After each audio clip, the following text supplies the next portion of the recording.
아가서 2장 15절, 구약 963쪽입니다. 같이 읽겠습니다. 우리를 위하여 여우 곧 포도원을 허는 작은 여우를 잡으라. 우리의 포도원에 꽃이 피었음이라. 아멘. 포도원을 허는 작은 여우를 잡으라. 포도원을 허는 작은 여우를 잡으라 라는 제목으로 말씀 전합니다.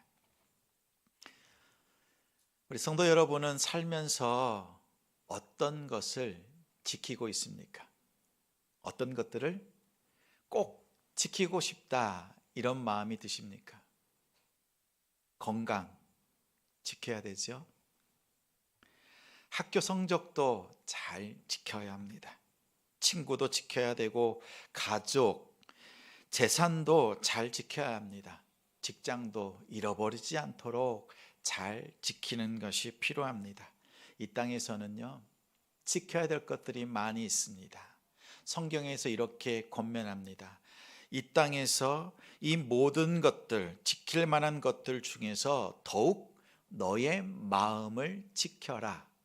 이렇게 당부합니다. 마음을 지키는 것이 생명의 근원이라고 말합니다. 마음 잘 지키고 있습니까? 마음 잘 지키시기 바랍니다. 마음을 잘 지키면 육체적으로도 또 정신적으로도 영적으로도 건강해집니다. 오늘은 신약과 구약의 포도원과 관련된 비유를 통해서 마음을 지키는 비결이 무엇인지 전하겠습니다. 비유는 잘 들어야 합니다. 잘 듣고 경청하시고 그리고 바르게 분별하고 그 비결을 여러분의 마음속에 저장하십시오. 그리고 언제든지 여러분의 삶 속에서 그 비결을 꺼내서 사용하시기 바랍니다. 이것이 성도의 특권입니다. 듣고 마는 것이 아니라, 듣고 마음이 풍족한 것이 아니라 그것을 꺼내서 사용하는 것이 성도의 삶입니다. 신약과 구약에 있는 비유의 말씀이 있는데, 먼저는 신약의 마태복음 20장에 보면 포도원 품꾼들에 대한 비유가 있습니다. 이 비유는 하나님의 은혜와 사람의 공로가 서로 싸우는 이야기입니다. 하나님의 은혜와 사람의 공로가 서로 싸우는 이야기입니다. 내용은 이렇습니다. 포도원 주인은 아침에 일찍 일어납니다. 그래서 하루 종일 포도원을 가꾸어 줄 사람들을, 일꾼을 구하러 나갔습니다. 사람들을 만났습니다. 건장한 사람들, 잘하는 사람들, 숙련된 사람들, 그들과 하루의 일당 한 데나리온, 오늘로 하면 얼마나 될까요? 10만 원? 20만 원 정도 되겠지요. 그 한 데나리온을 약속하고 고용했습니다. 그리고 아침 9시에도 갔습니다. 6시에 갔는데 9시도 갔습니다. 갔더니 사람들이 여전히 있습니다. 고용되지 않은 사람들이 있었습니다. 9시, 12시, 그리고 오후 3시까지 갔습니다. 그래도 사람들이 있습니다. 마지막 5시에도 갔습니다. 그랬더니 이제는 고용될 수 없는 사람들만 남았습니다. 일할 수 없는 사람들을, 그들까지 포도원 품꾼으로 다 불러들였습니다. 그들에게 일을 주었습니다. 그리고 일을 다 마치고 난 뒤에 품삯을 줍니다. 주인은 가장 먼저 온 사람들을 불러서 정산하기 시작합니다. 그래서 그 사람들이 옵니다. 새벽 6시부터 오후 6시까지 12시간 동안 꼬박 일한 사람들을 불러서 품삯을 줍니다. 약속한 대로 하루의 품삯 일당을 그들에게 주었습니다. 그랬더니 이 사람들이요, 너무나 감사하대요. 자기를 써줘서. 그래서 열심히 일하고 품삯을 받고 돌아갔습니다. 9시에 온 사람들에게 정산합니다.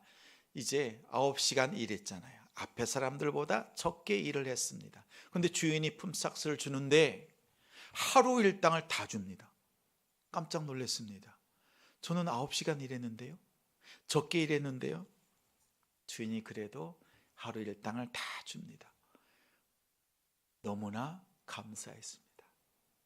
꾸벅 큰절 하듯이 감사를 표현하고 돌아갔습니다.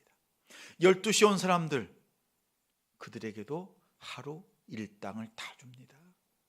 3시, 심지어 1시간밖에 일하지 않은 오후 5시에 온 사람들까지 하루 일당을 다 줍니다.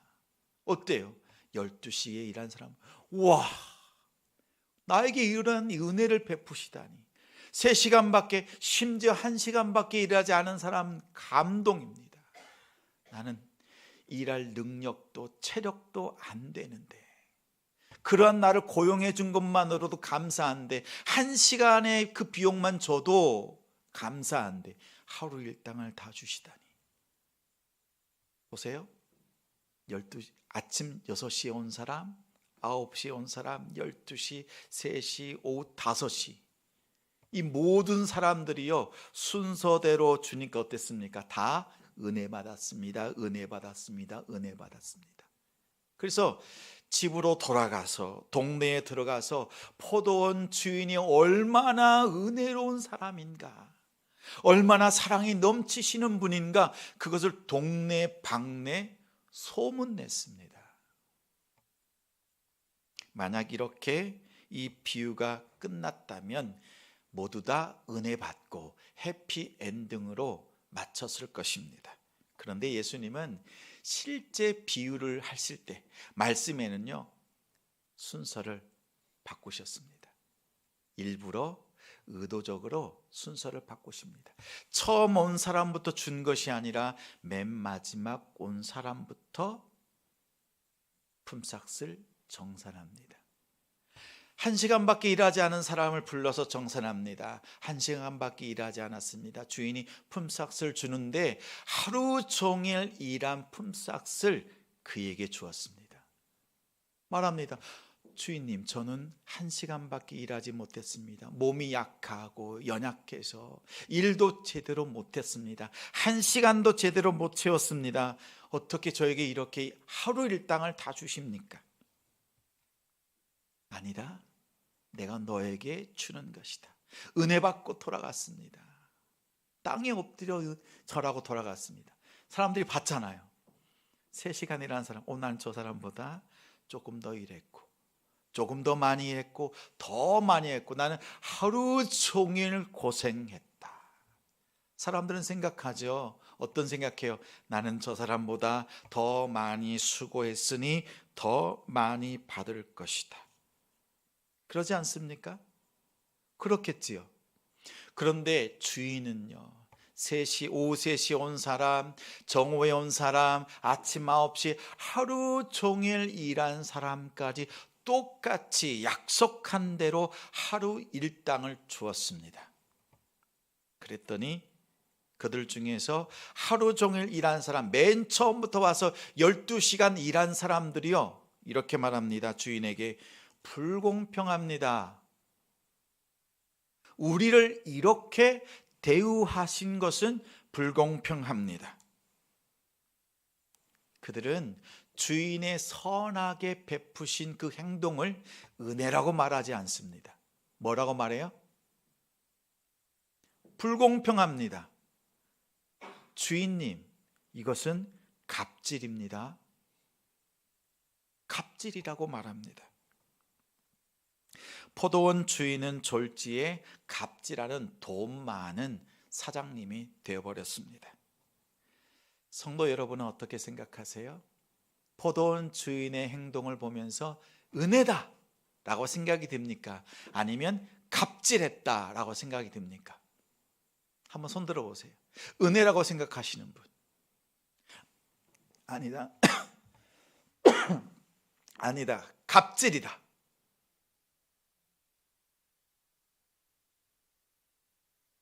뭐라고 생각이 드세요? 내가 1시간 일한 사람이라고 생각이 들면 은혜라고 생각이 되겠죠.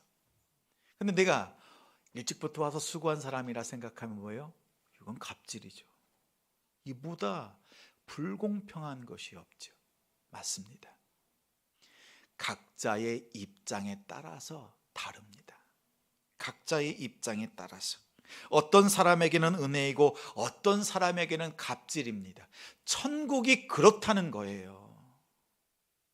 천국이 공평하게 하나님이 사랑을 부어주셨지만 어떻게 받아들이느냐, 은혜로 받아들이는 사람, 그러나 공평을 주장하는 사람, 다르게 천국이 다가옵니다. 여기에 신앙의 중요한 원리가 있습니다. 신앙의 중요한 원리가 있어요. 1시간만 일한 사람은 이런 사람이에요. 자신이 한 일보다 주인이 한 일이 더 많다는 것을, 더 크다는 것을 깨달은 사람, 그것을 인정한 사람입니다. 그래서 입술에서 은혜가 나오는 거예요.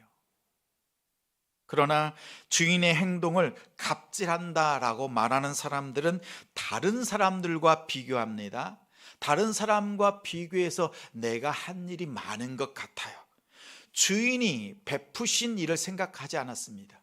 시작할 때 은혜로 시작했잖아요. 나를 고용해 준 것만으로도 감사하게 시작했는데 어느 순간 주인이 한 일이 생각하지 않고 다른 사람과 비교해서 내가 더 많이 수고했다, 그리고 내가 한 일을 더 가치 있다고 생각합니다. 마음이 높아진 겁니다. 이걸 뭐라 그래요? 교만. 교만이 들어왔습니다. 그들은 마음을 지키지 못했습니다. 주인이 한 일을 생각하지 않고 자기를 어떻게 고용했는지 생각하지 않고 다른 사람과 비교하면서 마음이 무너진 거예요. 그들의 이러한 악한 마음을 드러내시려고 예수님께서 비유해서 품삯을 지불하는 순서를 바꾸신 겁니다. 이 말씀을 듣던 바리새인과 서기관들, 하나님의 은혜를 자신의 것으로, 자신의 수고와 공로로, 율법적인 삶으로 대체했던 그들이 마음이 찔렸습니다. 예수님은 비유를 마치면서 이렇게 말씀합니다. 먼저 된 자가 나중되고 나중된 자가 먼저 될 것이다. 여러분은 먼저 된 자입니까? 나중된 자입니까? 여러분은 은혜를 아는 사람입니까? 아니면 은혜를 갑질이라고 호도하는 사람입니까?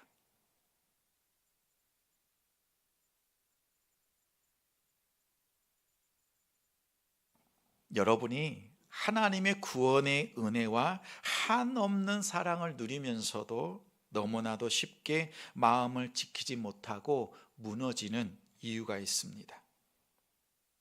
하나님의 여러분을 위해서 하신 일을 생각하지 않고 다른 사람과 끊임없이 비교하고 내가 한 일에 더 의미를 둘 때, 내가 한 일에 더 가치 있다고 생각할 때 무너집니다. 다른 사람보다 더 부자가 되고 싶고 더 누리고 싶고 자꾸 비교합니다. 예수님은 비유를 통해서 천국을 가르쳐 주신 거예요. 포도원은 천국입니다. 천국의 특성을 가지고 있습니다. 천국은 누군가에게는 은혜입니다. 하나님께서 하신 일을 생각하는 사람에게는 은혜예요. 그러나 내가 한 일에 의미를 두는 사람에게는 갑질하는 불공평한 사회처럼 보입니다.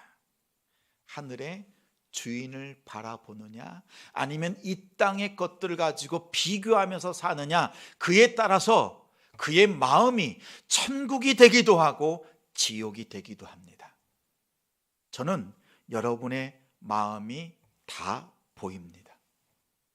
여러분의 마음이 천국인지 지옥인지 보입니다. 어떻게 보이는지 아세요? 여러분의 하는 말을 들으면 압니다. 세상 것들을 얘기하고 또 얘기하잖아요. 아직 지옥이구나. 그러나 하나님의 은혜를 얘기하잖아요. 그러면 천국이구나. 목사님이라고 해서 여러분의 마음을 읽어내는 능력은 없습니다. 그러나 여러분의 삶에서 나오는 것을 보면 천국인지 그렇지 않은지를 알 수 있습니다. 우리 성도들이 천국의 삶을 살길 바랍니다. 비교 의식이 생각보다 무섭습니다. 여러분이 자녀들에게요, 야 너는 쟤보다 못하냐? 왜 공부도 못하냐? 좀 열심히 해라 막 비교하면서 얘기하잖아요. 그럼 어때요? 마음에 깊은 상처가 됩니다. 이 상처는요 10년, 20년이 지나도 어제 일처럼 살아서 있습니다. 비교해서 말하는 것. 입사 동기가 먼저 승진하고 대리, 과장, 부장, 임원이 되면 속이 뒤틀립니다. 왜 그렇죠? 스스로 비교하는 거예요. 누가 말하지 않았어요. 계속 속에서 비교하고 마음이 무너집니다. 그리고 아내가 남편에게 말합니다. 당신은 저 옆집에 있는 그 누구누구 아빠처럼 왜 그렇게 못해? 그렇게 얘기하면 남편이 어떻게 얘기하죠? 그래? 그 남자가 그렇게 잘해? 그러면 그 남자랑 살아. 그렇게 좋으면. 왜요?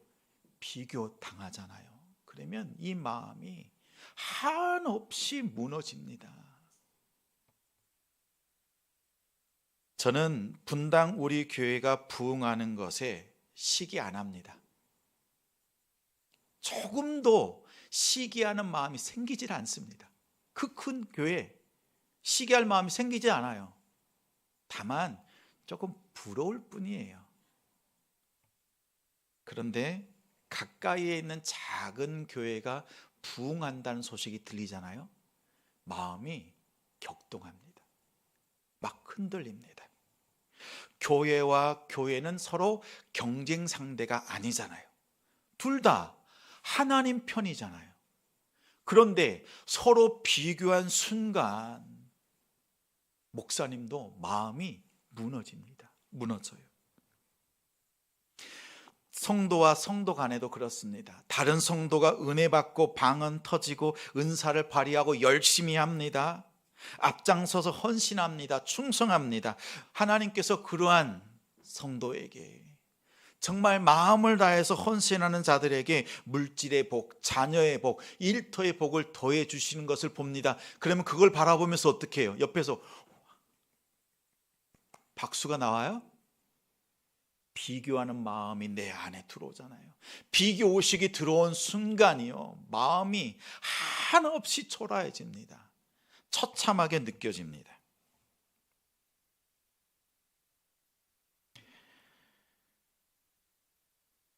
성도와 성도는 교회 편입니다. 둘 다 교회 편이고 주님 편이고, 그리고 하나님 편입니다. 서로 비교하는데 마음 빼앗기지 마십시오. 그런데 왜 하나님께서 오늘 이렇게 우리가 같이 예배할 수 있도록 이 땅에 지금 보내주셨을까요? 또 우리 가족들로 하나님께서 이렇게 묶어주신 이유가 무엇일까요? 우리는 천국에서 영원히 같이 보고 살 사람들입니다. 근데 이 땅에 이렇게 묶어주신 이유는 뭐예요? 지금 여기에서부터 친하게 잘 지내라는 거예요. 옆에 있는 성도들 바라보면서 서로 고백하겠습니다. 우리는 같은 편입니다. 우리는 같은 편입니다. 기억하세요. 우리는 같은 편이에요. 천국에서 영원히 볼 사람들, 근데 이 땅에서부터 친하게 정말 그 천국을 함께 경험하면서 살아가야 될 사람들입니다. 비교 의식에 빠지면 마음이 무너지고 맙니다. 이토록 비교 의식이라는 것이 무섭습니다. 오늘 말씀 제목이지요. 우리 같이 따라하겠습니다. 포도원을 허는 작은 여우를 잡으라. 포도원을 허는 작은 여우를 잡으라. 비교 의식은 포도원을 허는 작은 여우들 중에서 대장 여우입니다. 대장 여우. 아가서 2장 15절은 우리를 위하여 여우 곧 포도원을 허는 작은 여우를 잡으라. 우리의 포도원에 꽃이 피었음이라. 이렇게 말씀합니다. 오늘 이 구약의 말씀도 비유의 말씀입니다. 포도원을 허는 작은 여우를 잡으라. 이것은 실제 여우를 잡으라고 하는 말씀이 아닙니다. 솔로몬 왕이 포도원에서 일하느라고 얼굴이 검게 그을린 술람미 여인을 사랑했습니다. 신분의 격차가 아주 컸지만 두 사람은 사랑의 꽃을 피우고 있습니다. 왕과 사랑을 나누는 그 술람미 여인을 시기하고 질투하는 자들이, 여자들이 얼마나 많았겠습니까? 그렇지 않겠습니까? 솔로몬과 결혼하면 왕비가 됩니다. 이 세상에 이보다 아름다운 여자가 없지요. 솔로몬은 지혜로웠습니다. 사랑하는 여자의 마음까지도 알아보았습니다. 포도원을 허는, 다시 말하면 그 마음, 사랑하는 여자의 마음을 공격하는 작은 여우들이 있다는 것을 알고 솔로몬이요, 술람미 여인에게 당부하는 말입니다. 작은 여우, 그 여우를 잡으라고 합니다. 그 마음을 지키라고 한 것입니다. 여우는 포도나무에 꽃이 필 때 찾아옵니다. 그 이유가 있어요. 여우는 잡식성 동물입니다. 식물의 열매도 먹지만 지와 같은 설치류를 더 좋아하고 더 잘 먹습니다. 포도원에 꽃이 피면 가장 먼저 찾아오는 것은 여우가 아닙니다. 포도꽃에 아름다운 향기를 맡고 오는 것은 쥐입니다. 쥐. 그 다음에 그 쥐를 잡아먹으려고 여우가 찾아옵니다. 쥐를 잡아먹으려고 이리저리 뛰어다닙니다. 그리고 굴을 팝니다. 땅을 팝니다. 그 결과 포도나무의 뿌리가 상처를 입고 메마릅니다. 결국엔 포도원 농사를 망치고 맙니다. 어떤 문제가 생기면 생각하십시오. 네 가지를 기억하십시오. 네 가지를 잘하면 됩니다. 먼저는 현상을 잘 살펴야 합니다. 두 번째는요, 원인을 찾는데 참 원인을 찾아야 합니다. 세 번째는 그 다음에 조치를 하고, 네 번째, 재발 방지 대책을 세워야 합니다. 몇 가지를 기억해야 된다고요? 네 가지. 다른 말로 하면 4가지가 있어야 됩니다. 여러분 잘 기억하시라고 말씀드리는 거예요. 먼저 현상을 잘 보십시오. 드러나는 현상. 두 번째는 참 원인을 찾아야 됩니다. 가짜 원인들이 있어요. 그리고 난 다음 조치하고 그 다음에 재발 방지 대책을 세워야 합니다. 자, 다시 묻습니다. 지금 포도원을 망치는 것은 뭡니까? 여우죠. 여우가 들어와서 막 깽판을 놓고 있습니다. 그러면 참 원인은 뭐예요? 여우입니까? 겉으로 볼 때는 여우가 망치는 것 같이 보입니다. 굴을 파고 그리고 뿌리가 상처를 입고 메마르고 포도원이 망가지는 것처럼 보여요. 겉으로는 여우가 원인 같아요. 우리의 삶 속에요, 겉으로 드러나는 걸 보면 그것이 원인 같아요. 이것이 원인 같아요. 그런데 참 원인이 다른 데 있어요. 다른 데 있습니다. 참 원인은 쥐입니다. 쥐는 어디에 있어요? 포도원 안에 있습니까? 바깥에 있습니까? 포도원 안에 들어와 있습니다. 그 다음 바깥에서 그 쥐를 잡아먹으려고 여우가 들어오는 거예요. 여우는 본문에 보니까 한 마리가 아니에요. 여우들이에요. 여우들. 한 마리만 잡으면 끝나는 것이 아니라 거듭해서 여우들이 공격해 들어옵니다. 그러면 여우가 들어오지 못하게 하려면 어떻게 됩니까? 울타리를 높이 치면 됩니까? 뭘 먼저 해야 돼요? 포도원 안에 있는 쥐를 먼저 잡아야 합니다. 솔로몬은 사랑하는 여자의 마음속, 그리고 둘의 관계를 포도원으로 비유했습니다. 그리고 두 사람 사이에 쥐가 생긴다면, 사랑하는 사람의 그 마음속에 쥐가 생긴다면 여우가 쳐들어올 수밖에 없다. 수많은 여자들이 공격하려고 벼르고 있습니다. 그런데 내 사랑하는 여자의 그 마음속에도요, 쥐가 있어서, 의심이 있어서 틈이 생긴다면 낭패입니다. 그래서요, 그 사랑하는 여자의 그 마음속에 의심과 질투가 생기지 않도록 당부한 것입니다. 여자의 마음속에 어떤 마음이 들겠습니까? 솔로몬과 나는 신분의 격차가 아주 큰데 이 사랑이 계속 유지될 수 있을까 생각하지 않았겠어요?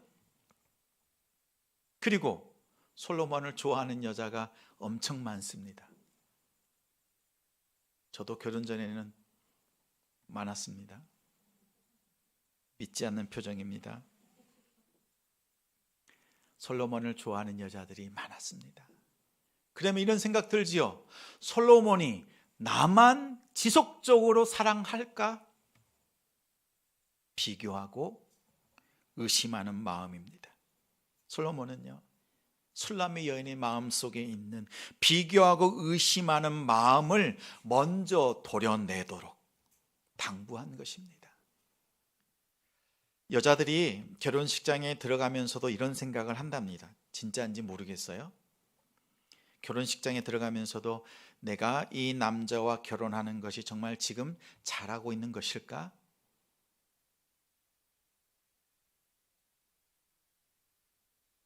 문제는 결혼하고 난 다음입니다. 여러분, 결혼하고 난 다음에 그 의심이 다 사라졌어요? 어떻습니까?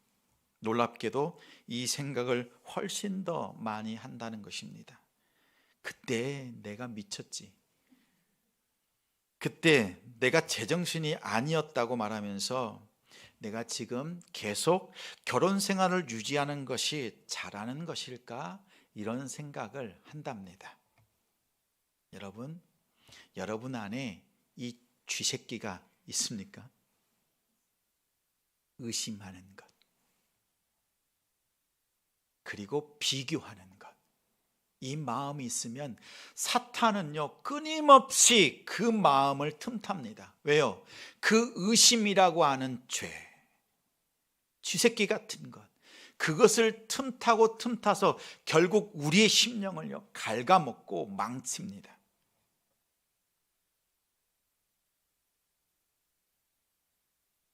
학교에 입학하여서 공부하면서도 이런 생각을 합니다. 내가 하고 있는 이 전공, 내가 하고 있는 이 일이, 이 진로가 맞나 계속 의심하고 후회하는 학생들도 있습니다. 사탄은요, 그 생각을 빌미 삼아서 계속 공격합니다. 기도하고 결정했으면 믿고 가세요. 하나님께서 바꿔야 될 때가 되면 바꾸게 하십니다. 뒤돌아보지 말고 계속 하세요.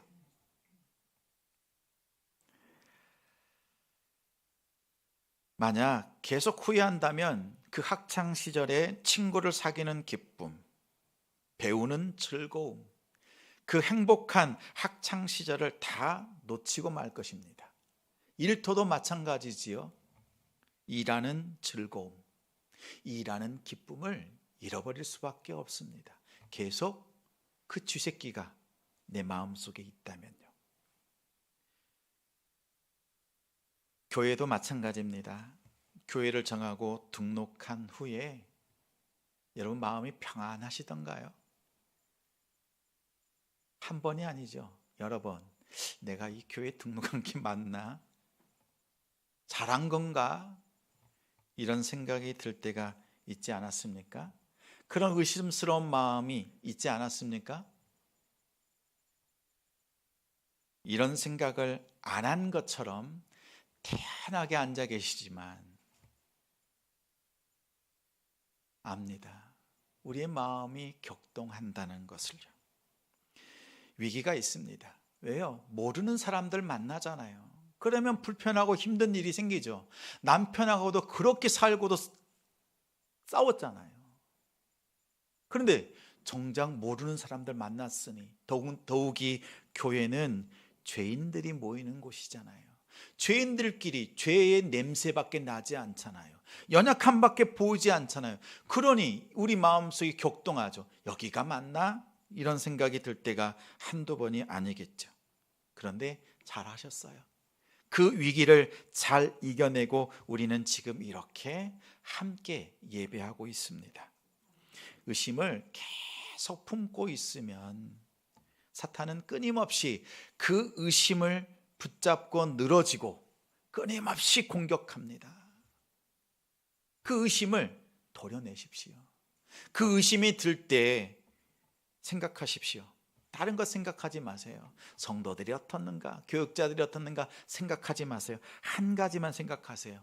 우리 목사님이 어떻게 하는가, 그것을 보십시오. 정말 말씀을 제대로 연구하고 말씀을 바르게 복음적으로 전하고 있는가, 이것을 보십시오.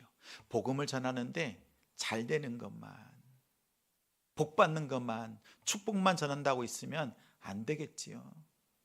성도들이 바르게 성장하도록 좋은 꼴을 먹이고 있는가 먼저 살피시기 바랍니다.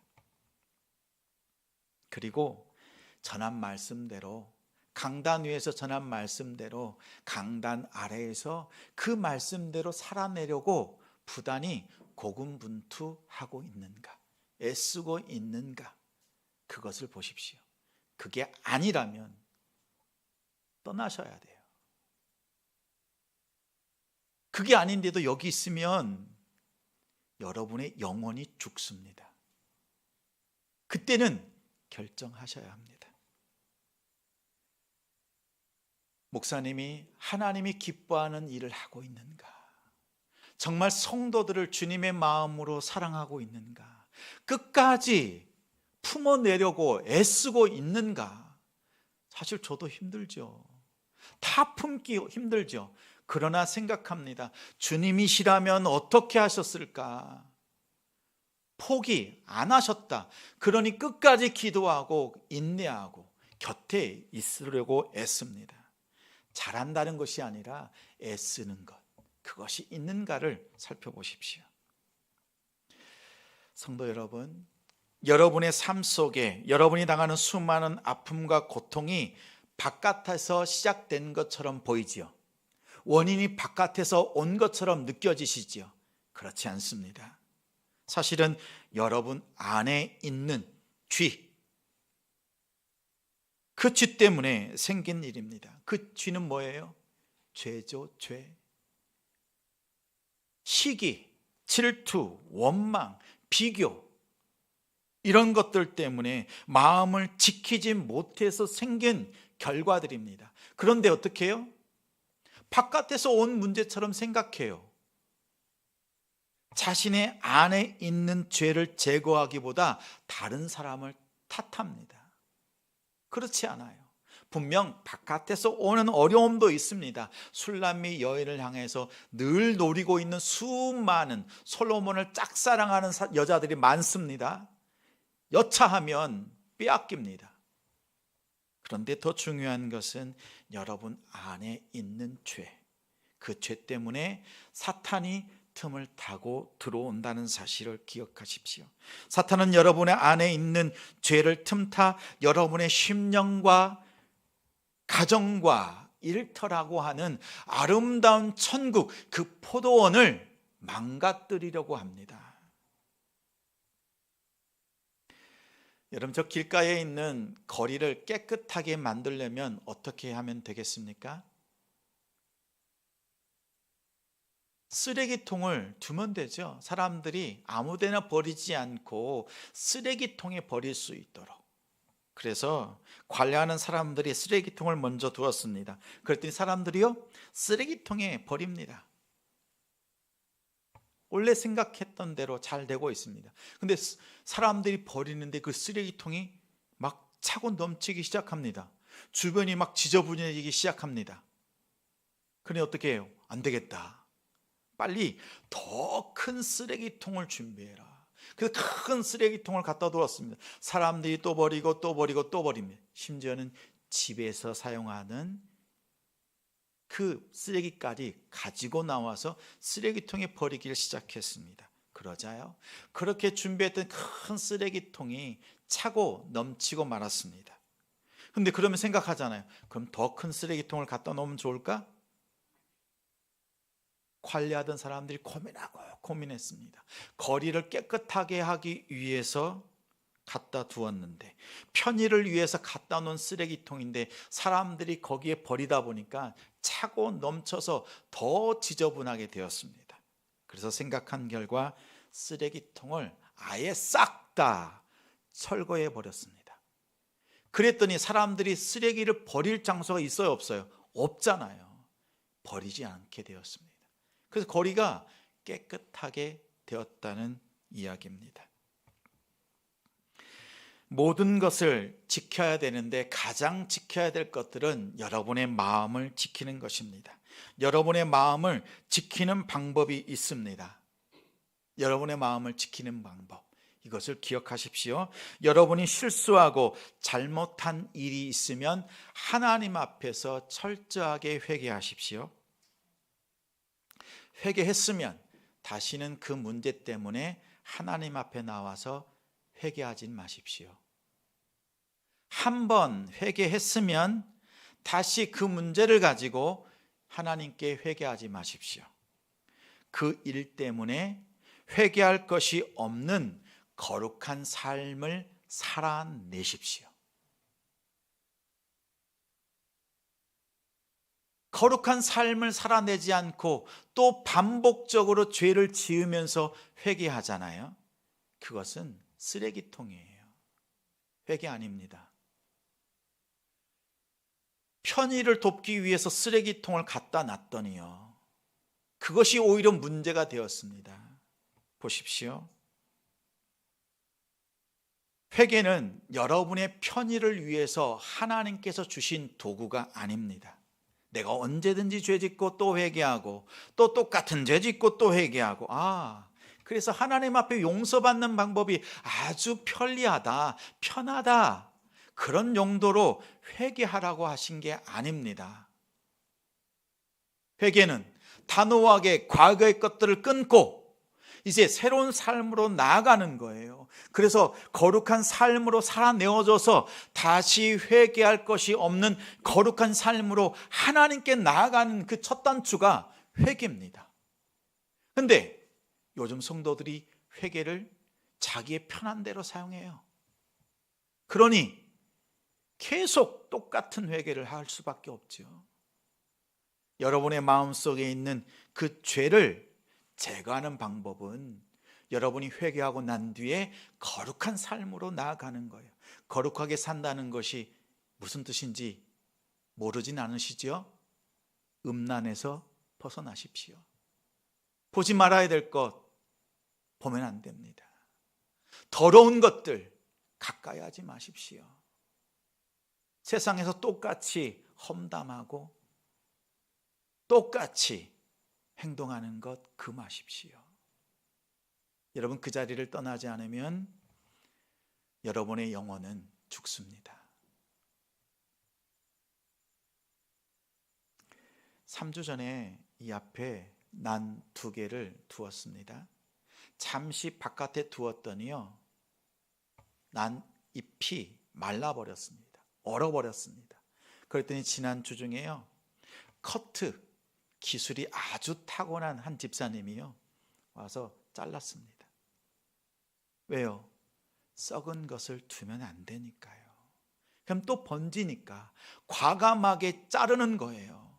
회개는 과감하게 잘라내는 겁니다. 그리고 기대하는 게 뭐예요? 새 순이 나길 바라는 것이고, 잘라낸 그 자리에 상처가 생겼지만 상처가 봉합되면서 더 힘있게 멋진 잎이 되도록 성장하도록 하는 데 있습니다. 회개를 잘하는 사람은 영성이 있는 성도가 아닙니다. 회개할 것이 없는 거룩한 삶을 살아내는 성도가 진짜 성도예요. 우리 남동탄 지성교회 성도들이 이러한 성도들이 되시길 바랍니다. 여러분의 포도원을 허는 작은 여우를 잡으십시오. 바깥에서 오는 것처럼 보입니다. 그러나 가장 먼저 잡을 것은 여러분 안에, 여러분의 심령과 혼자 있을 때 저지르는 여러분의 생각과 여러분의 행동들을 끊으십시오. 그것을 먼저 제거하십시오. 여러분의 안에 있는 죄를 먼저 잡을 때, 그리고 철저하게 회개하고 난 뒤에 거룩한 삶을 살아내십시오. 그러면 여러분의 마음을 지킬 수 있습니다. 여러분 안에 있는 죄를 먼저 잡는 지혜, 그 지혜로 살아가는 우리 성도들, 가정들이 되시기를 주님의 이름으로 축원합니다.